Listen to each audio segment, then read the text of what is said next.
So escort new வண்டி, ஒரு ஷோரூம்லேருந்து இருக்கக்கூடிய வண்டியை நம்ம வந்து வீடியோ எடுத்து அதோட ரிவ்யூ சொல்ல போகிறோம். ஸோ புதுசாக இதில் எதுவும் மாற்றம் கிடையாது. BS4 engine. என்ன இன்ஜின் அப்படின்னு பார்த்தீங்கன்னா கிர்லோஸ்கர் தான். ஸோ சூப்பராக இருக்குது. டார்க்கு 300 Nm டார்க் இருக்குது. பம்பும் கியர் பம்பு தான். ஸோ சூப்பரான வண்டி செக்மெண்ட்டில் இருக்குது. இதோட ப்ரைஸ் வந்து நான் அப்புறமா சொல்கிறேன். ஸோ இதிலே இன்னொரு வேரியண்ட் இருக்குது. அந்த வண்டியை பற்றி தான் இப்போ பார்க்க போகிறோம். அது என்ன வேரியண்ட் அப்படின்னா டிக்மேக்ஸ். இது வந்து 2. அடுத்து டிக்மேக்ஸ் சூப்பர். இதில் தாங்க புதுசாக விஷயம் கொண்டு வந்திருக்காங்க. இந்த வண்டியை வந்து BS5.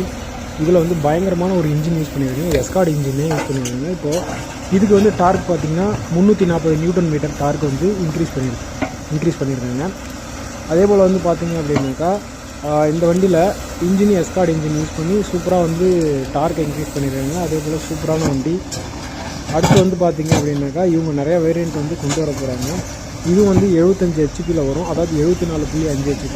மறக்காமல் இந்த வண்டி யார் வாங்க போகிறீங்கிறத கமெண்ட் பண்ணுங்கள்.